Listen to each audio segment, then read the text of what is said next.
Hi, this is Deon Yates, standing here with Richard Elliot at the PJLA booth right here at NAMM. Richard, could you tell us a little bit about the horn that you're playing? Yeah, this is Sax Dakota. They're amazing horns that they make, and the gentleman that is the brainchild of this horn, Pete LaPlaca, is a great guy. I've known him for years and years, played LA sax for years and years, and this is the next step in the evolution. This is an amazing instrument, very open and free-blowing, nice big fat tone, which my influences were always the big fat tenor players, you know, in my past, you know, King Curtis and people like that had the big tenor sound, people like Dexter Gordon, and this horn has that big fat sound, but it's got a lot of bite, a lot of definition to it also. It's everything I like in a horn, man. I love it. Okay, now we're here at NAMM, and there's a lot of instrument manufacturers out here. There's a lot of saxophones. As far as the best for the buck price range and the quality of instrument, how would you compare this to some of the other models out there? Well, I think, you know, again, going back to Pete and his approach has always been the idea of giving you a lot of value for your dollar. I wouldn't call these horns being priced over the top. They are professional level horns. It's not like you're buying something that is, you know, professional level and you're paying student grade prices, but it's aggressively priced. I'll say that. It's not over the top. I know you know what I'm talking about. Right. Some manufacturers are, because of maybe their name being old and part of a lineage that goes back many years, figure that means that they can charge 3 times as much. And that's definitely not the case here. It's an affordable horn, but it's definitely every bit a professional horn. And like I say, I love it, and I've used it on my latest CD, and I love how it records. That's the other thing. It's great mic'd up. I'm sure you know that too. They translate really well live and on recording.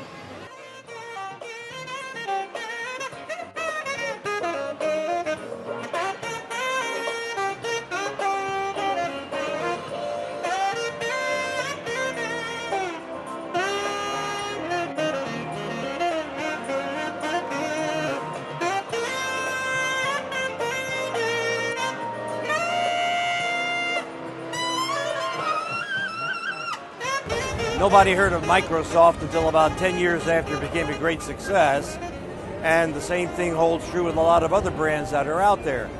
Many years ago, we launched a revolutionary line of saxophones and brass ones called LA Sax, LA Horns. That was in 1987, and we revolutionized the finishing of saxophones at that particular point in time, and with great success. That company had a life cycle of about 15 years. I sold it, took a break for about 2 years, and then came on back with some better quality instruments. And the bottom line here, folks, is that a lot of companies build good horns, excellent horns. Few companies build great horns like we do. So we take a considerable amount of pride in the superb quality of our trumpets and our saxophones, and we'll continue to do that, just to make sure that we're delivering the best quality product out to the marketplace.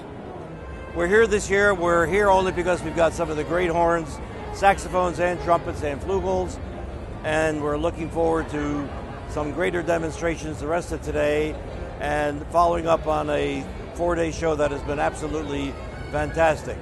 More importantly, we've had so many great comments from players and dealers around that are excited about the quality of our products, the pricing programs, as well as the availability. So from there on, we're kind of flying high. The LA Sax Company was early on one of the major artist endorsing companies. We had somewhere in the vicinity of 50, maybe 60 saxophone and trumpet players who were playing our instruments, endorsing them throughout the entire world. And I always felt that the players, the artists, were our best ambassadors to the public, and at the same time probably more responsible for getting the message out that we had good horns and therefore eventually some good sales. I'm just carrying through with that tried and true tradition of taking full advantage of the players that are out there, giving them great horns, giving them the kind of exposure that they need, and it benefits both of us. We do as much for our artist endorsers as they do for us, and we both come away in a win-win situation. Richard Elliot has been with us for about a year with the Dakota Saxophone Company. Richard was part of the LA Sax Company for about 10 years. And I used to listen to Richard on WNUA on the Chicago Smooth Jazz station and was always impressed with his sound, enjoyed his interviews, and eventually was able to visit with him at the Cubby Bear restaurant just outside of Wrigley Field in Chicago, where he was playing a show. And we went up, introduced ourselves. There were several of us from the LA Sax Company, and within a moment, Richard and I realized that we had a great mutual opportunity, and from there on in, he became one of our major, if not leading, artist endorsers for the LA Sax Company. And right about now with Dakota, he's right up on top one more time, setting the pace, setting the standards for our instruments as well as performances. About 10 years ago, we decided that one of our initial marketing attempts after I sold the LA Sax Company was to get into the trumpet business. A good friend of mine, Wayne Tanabe in Chicago, who owned the Brass Bow, was a reputed top-notch repair tech guy for trumpets in the Chicago area. Wayne and I became good friends, along with a couple of people that were originally a part of the LA Trumpet, LA Sax Company. We started to design the Phaeton Trumpets in those early days along the lines of the Monette brand aesthetically, but we didn't want that additional weight, unnecessary weight, and the characteristics of the Monette, which had to do with a one-piece construction throughout. We wanted to capitalize on some of the aesthetics, improve the mechanics, and at the same time bring out a horn that was truly different and inspirational. We were able to do that in about 2 years, and eventually launched the flugelhorn line right alongside of it. And once again, our claim to fame there, in addition to the great product, were our unique finishes, which seem to be at the top of the list with a lot of players who are looking to be either different or take full advantage of the aesthetic relationship they have between the horn and themselves. Our altos, our tenors, our sopranos should be viewed significantly different. For example, the Yanagisawa soprano seems to be the preferred soprano of a lot of players out there because of its superb intonation.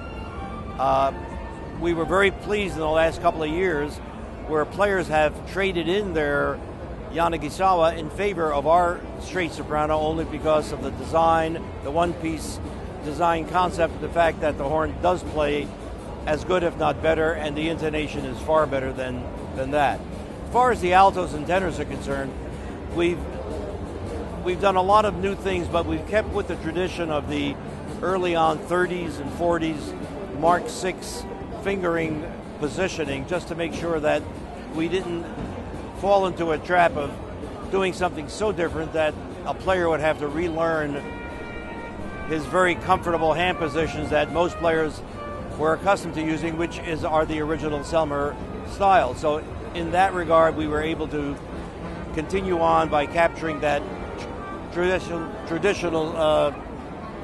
finger positionings.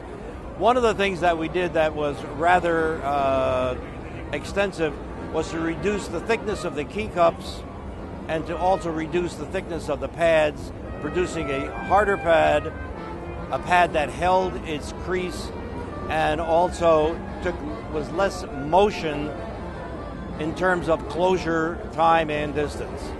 In addition to that, we also have stainless steel long rods on all of our saxophones, so the torque time for closure is virtually instantaneous. Along with the finishing, we think our overall 77% copper content for all of our alloys in the brass construction of the horns make a difference in the sonority and the resonance of the instrument.